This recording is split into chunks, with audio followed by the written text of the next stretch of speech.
Hi, today I have OPPO K12x and I want to show you how to set mobile data limits on this device.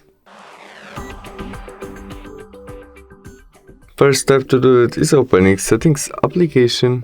In it we tap on our mobile network and choose data usage. In it we tap on data usage limit and there we can set it. First step you can set when our SIS start, maybe first day of each month. There we can set daily data usage. We must turn on it by switch on and set it in gigabytes or megabytes, and there we can set what happens when we use it. Confirm by done, and the same story with monthly data usage. We must turn on it by switch and we can set in custom number what you prefer.